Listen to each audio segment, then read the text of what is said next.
বাচ্চাদের জন্য আমি বাসায় প্রায় কেক বানাই। তো আজকে আমি এই যে কেক বানাবো, মেয়েটা আমার বেশ কয়েকদিন থেকে খালি কেকের বায়না করে যে মা আমার বার্থডে কেক বানায়। তো আমি মাঝে মধ্যে ওদের বানাই খাওয়াই, যে তো তাই জন্য বানাই দিলাম 2টা কেক। তো আমি হ্যালো বন্ধুরা, আসসালামু আলাইকুম, কেমন আছেন সবাই? আপনাদের দোয়াতে আমরা ভালো আছি। প্রথমে এখানে কিন্তু আমি ময়দাটা মিক্স করে নিচ্ছি, আর এখানে আমি বেকিং পাউডার আর কোকো পাউডার আর ময়দা মেপে নিচ্ছি। তো আমি এখানে কিন্তু একটা 1 পাউন্ডের আর একটা 2 পাউন্ডের কেক বানাবো। তো আমি 2টা কেক বানাবো এখানে। তো ওরা পছন্দ করে, তো এই জন্য আমি 2টা বানিয়ে নিব। তো এখানে আমি 5টা ডিম দিয়ে কিন্তু বানাবো। তো আমি ডিমগুলো ফেটে নিচ্ছি, ভেঙে নিচ্ছি। তো ভেঙে নেওয়ার পরে আমি কিন্তু কুসুমগুলো আলাদা করে নিব। আলাদা করে নেওয়ার পর কিন্তু আমি একটু একটু করে চিনি দিয়ে এখন কিন্তু বিট করে নিব। তো আমি চিনিটা 3 ভাগে দিব। আর এখানে যেহেতু আমি একটা 1 পাউন্ড দুইটা কেক বানাবো, একটা 1 পাউন্ড একটা 2 পাউন্ড, তার জন্য আমি এখানে কিন্তু আমি ময়দা নিয়েছি 2 কাপ, 1 কাপ 2 কাপ ময়দা নিয়েছি, আর এখানে চিনি নিয়েছি 1.5 কাপ। তো আপনারা আপনাদের পরিমাণ মতো যে যেমন মিষ্টি খায় সে সেমন চিনি দিতে পারে।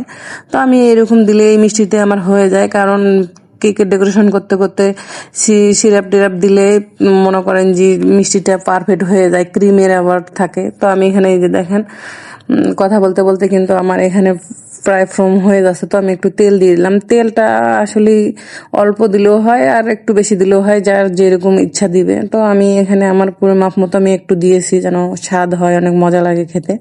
তো এখানে দিয়ে দিলাম ডিমের কুসুম, আর এখানে দিয়ে দিলাম আমি কিন্তু ইমালশন আর ডিমের কুসুম দিয়ে কিন্তু আমি আবার নেড়ে নিয়ে এখানে আমি কিন্তু এখন আস্তে আস্তে ময়দা দিয়ে আমি এটা ডোটা করে নিচ্ছি। আর এই ডোটা হালকা পাতলা কিবা একটু গাঢ় হলে আপনারা হালকা কুসুম পানি কিন্তু ইউজ করতে পারেন। আমি কিন্তু এই যে দেখেন এই 2 মোল্ডে কিন্তু আমি নিয়ে নিচ্ছি। আর প্রথমে আমি একটু পেপার এখানে বিছিয়ে দিচ্ছি আর তেল ব্রাশ করে নিচ্ছি।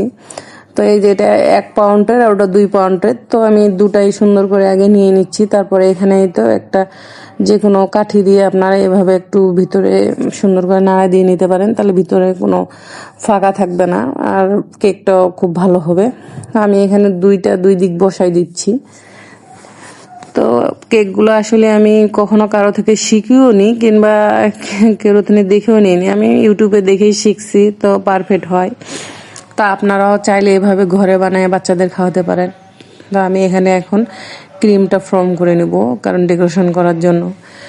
বাচ্চার যেহেতু বার্থডেতে একটু ডেকোরেশন না করলে কেমন হয়, তার জন্য আমি এখানে কিন্তু ফর্মটা করে নিচ্ছি। তো আমি একটু একটু করে সব দিক নেড়ে আমি মাঝখানে করে দিচ্ছি। তারপরে কিন্তু আবার আমি এখানে করবো। আর আপনারা এখানে চিনিও ব্যবহার করতে পারেন, যার যেটা ইচ্ছা, কিংবা সুগারও ব্যবহার করতে পারেন। যেটা চিনিটা সুগার করে নিলেই হবে গুঁড়া করে। তো আমি গুঁড়াই করে নিই, ভালো হয়।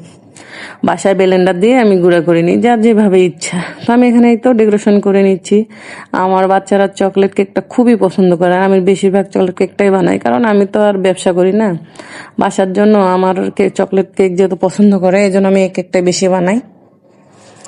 আমি অন্য কেকও আল্লাহ দিলে মাশাল্লাহ বানাতে পারি, কিন্তু বাচ্চারা যেহেতু এটা পছন্দ করে চকলেট কেক, আমার মেয়েরা বেশি পছন্দ করে, ছেলেটা অনেক ছেলেটা মানে এত পছন্দ করে, সে যখনই দিই তখনই সে খায়। আর নিজে কেক ফ্রিজ খুলে কেক খায় আমার ছেলেটা, বিড়ালের মতো লুক লুক করে। তো এই তো দেখেন ফাইনালি